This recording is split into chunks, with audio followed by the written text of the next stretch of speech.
John David Washington, it's an absolute pleasure to meet you. How are you doing today? I'm great, man. Thank you. Thanks for having me. I have to say, looking at your career arc, it's American footballer, actor. I'm going to guess the next two. Superstar musician, then President of the United States. Am I right? Yeah, definitely not. You can only go one way after musician, maybe not. Definitely not. Definitely not. Actually, I used to play drums back in the day. So I was in a band, so I already did that. Your man would be very proud of you with keeping that musical background going. I have to say, as a massive fan of The Wire, this is a hard question. How hard was it for you not to laugh when you heard Isaiah Whitlock saying that shit line? Oh, yeah. I mean, Spike has used him before, too, like doing that. So, I mean, working with him, I was like kind of fanning out, geeking out. So I had to like keep my composure when working with him. But yeah, it was amazing. It was awesome. That was one of the little jokes that just kind of got me straight from the off. I was like, okay, I am with this. I'm with this. 100%. Oh, that's what sold you? Was that? Oh, that the credits just like, and I was like, okay, this is going to be great. And obviously that kind of sets the tone, which is so perfectly balanced between you've got the moments of humor and also the more serious stuff. I'm just curious, when you read the script, was that instinctively clear, or were you like showing up on set with Spike and like, you know, this scene, how are we going to play this? You know, because it's so perfectly tuned. Was it very clear to you when you were reading it, or is it like, okay, I don't really know how this is going to work? Well, the story was clear. I mean, from the book, I got the information from the book even before the script. And I must say, I was impressed by the writers and Spike Lee for not, you know, manipulating the story when it didn't need to be, you know. So we were able to stand on this true history that happened. So playing this as sincere as possible was the key, and let them figure it out in the editing room. You know, I feel like, because I know Adam and I discussed it a couple times, like, I don't know what they're gonna do with this, but we gotta do our job and play it as sincere as possible. Yeah, and obviously you had the chance to meet Ron himself, and you read the book, obviously. I was just curious, when you got to know him and obviously working around the context as well, how do you think he stayed so calm and dignified in such like a cauldron of like hate and violence? Because that really jumped off when I saw your performance and obviously read around the story itself. No, thank you. I asked him the same thing.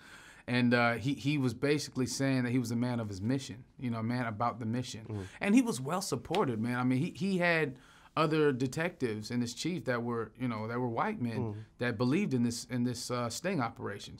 So that kind of support, I think, more enforced his confidence and to be even keeled and not to get too emotional about it. Otherwise, he would have blown it. Now, I mean, personally, John David, I couldn't have run this sting operation because I would have said something at that banquet. I would have said something. So I think that's what makes him a hero, is because he was able to do his job and do it the right way, you know, and didn't break character. Really. Yeah.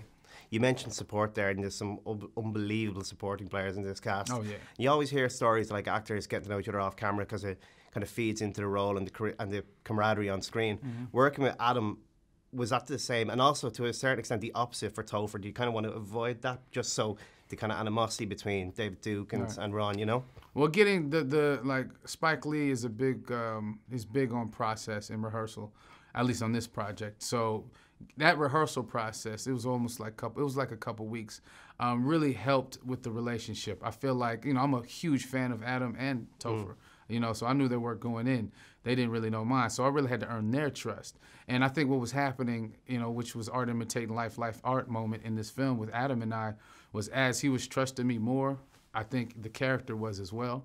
So I think it worked out beautifully, and you know, it just was a beautiful marriage. I love those guys. Yeah, and I think it was a month before the camera started rolling. There was a horrific incident at Charlottesville, with Spike used so perfectly. Yeah. When you saw the first film, the final cut, what was your initial reaction to seeing that reel at the end? I mean, can you remember how emotive and how moved you were by it? Yeah, I mean, it was horrific. It was the kind of reminder that was necessary after seeing this film, which has humor in it, which is very enjoyable, and yet at the same time there's some stuff that isn't as enjoyable because of the harsh reality of this film is talking about.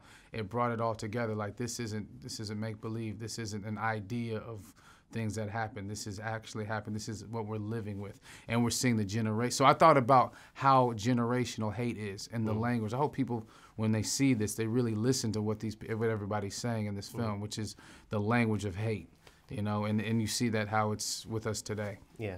And when the film's released in Ireland, it'll be up against Equalizer, who's starting to serve in someone. I don't know, who is he? Oh, yeah, he's an up-and-coming guy. Antoine Fuqua. He's a great director. Yeah, he's going to do quite well. And my colleague caught up with that and said, would he be interested in doing a Marvel film? He said, I'm chatting with Ryan Coogler and stuff. As a fan, as a film fan strictly, would you love to see him in like that type of role, like a comic book stuff? See who? Your dad. And with Ryan? Yeah.